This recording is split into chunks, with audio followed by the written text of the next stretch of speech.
హైదరాబాద్ పని అయిపోయింది. Real estate డమాల్. ఫ్యూచర్ సిటీ ఇప్పుడే ఎక్కడవుతుంది?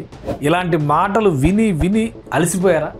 అసలు హైదరాబాద్లో గ్రోత్ పాయింట్ ఏది అనేది అర్థం కావడం లేదా? అయితే ఈ వీడియో చూడండి. హైదరాబాద్ని నెక్స్ట్ లెవెల్కి తీసుకెళ్లేది ఈస్ట్ జోన్. ఈస్ట్ హైదరాబాద్కి జీవనాడిగా మారబోతోంది NH65 జాతీయ రహదారి 65. కేంద్ర ప్రభుత్వం ఇటీవలే దీని విస్తరణ పనులకి క్లియరెన్స్ ఇచ్చేసింది. Hyderabad Machilipatnam access controlled express highway. ఇది హైదరాబాద్ తలరాతని మార్చబోతోంది. ఎలా అంటారా? వెస్ట్ హైదరాబాద్లో ఇన్ఫ్రాస్ట్రక్చర్ డెవలప్మెంట్, ఐటీ, దాని అనుబంధ రంగాలపైనే ఆధారపడింది. దానికి తగ్గట్టుగానే వెస్ట్రన్ రీజియన్ కూడా అనుకున్న రేంజ్లో విస్తరించింది. ఇప్పుడు స్లో పేస్లోకి వెళ్ళిపోయింది. ఆ మాటకు వస్తే మార్కెట్ అంతా అలానే ఉంది. కానీ ఇప్పుడు పెట్టుబడి పెడితే జెట్ స్పీడ్తో పెరిగేది ఈస్ట్ సిటీలోనే.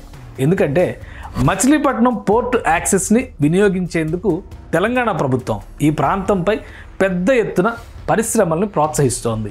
ఇప్పటికే 5 ఐటీ పార్కులు, ఉప్పల్ ఔటర్ రింగ్ రోడ్ బెల్ట్లో 11 ఇండస్ట్రియల్ పార్కులు ఈస్ట్ సిటీ పరిధిలోనే డిజైన్ చేశారు. వీటికి తోడు హైదరాబాద్ 2.0 ఐటీ కారిడార్ని ఈస్ట్ సిటీలోనే ప్లాన్ చేస్తున్నారు. 547 ఎకరాల్లో దండు మల్కాపూర్ MSME గ్రీన్ ఇండస్ట్రియల్ పార్క్లో 589 MSME యూనిట్లు ఏర్పాటు కాబోతున్నాయి. ఈ ఏరియాకి మరో బంపర్ ఆఫర్ ఏంటంటే NH65 పైన Adani group strategic dry port ఏర్పాటు చేయబోతోంది. ఇంతకాలం తెలంగాణకి పోర్టు లేని వెలితిని ఇది పోర్చబోతోంది. అంటే పూర్తి స్థాయి కస్టమ్స్ క్లియరెన్స్ ఆపరేషన్స్ని ఇక్కడ ఏర్పాటు చేసేలా కేంద్రం నుంచి అనుమతులు పొందనున్నారు. ఎగుమతులకు సంబంధించిన కార్గో క్లియరెన్స్ ఈ డ్రై పోర్ట్లో ఇస్తే ఇక నేరుగా యాక్సెస్ కంట్రోల్డ్ హైవేపై తీసుకెళ్లి మచిలీపట్నం షిప్ యార్డ్ ద్వారా విదేశీ వాణిజ్యం చేసుకోవచ్చు. పక్కనే సముద్రం లేకపోయినా సముద్ర తీరంలో ఉండేంత యాక్టివిటీ ఈ డ్రై పోర్టే నిర్వహిస్తుంది. సో ఈ దెబ్బకి ఈస్ట్ హైదరాబాద్ ముఖ చిత్రం మారిపోనుంది. ఇప్పటి వరకు హైదరాబాద్ శివారులు అంటే హయత్ నగర్, ఆ తర్వాత రామోజీ ఫిలిం సిటీ వరకే చూసిన జనాలు ఇక చౌటుప్పల్ దాటి చిట్యాల వరకు పరిగెత్తాల్సి ఉంటుంది. ఎందుకంటే డ్రై పోర్ట్ని చిట్యాల సమీపంలో ఏర్పాటు చేయాలని భావిస్తున్నారు.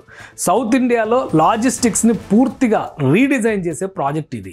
డ్రై పోర్ట్ వల్ల ఏపీ, తమిళనాడు నుంచి నేరుగా తెలంగాణకు కోస్టల్ ట్రేడ్ జరగనుంది.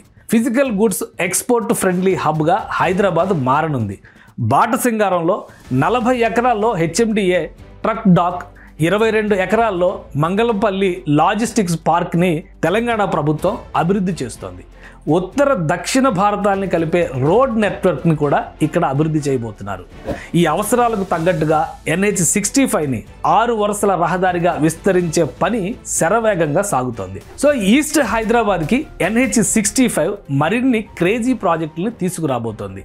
అటు హైదరాబాద్ని వరంగల్కి కనెక్ట్ చేసే NH163 కూడా ఈస్ట్ హైదరాబాద్కి మరో బోనస్. ఈ 2 రహదారుల మధ్య రీజనల్ రింగ్ రోడ్తో కనెక్ట్ అయ్యే ట్రయాంగిల్ కేక్ గ్రోత్కి హాట్ కేక్. ఫ్యూచర్ సిటీ కంటే వేగంగా హైదరాబాద్ ఫ్యూచర్ని డిసైడ్ చేసే టర్నింగ్ పాయింట్. అందుకే ఈస్ట్ ఈజ్ బెస్ట్.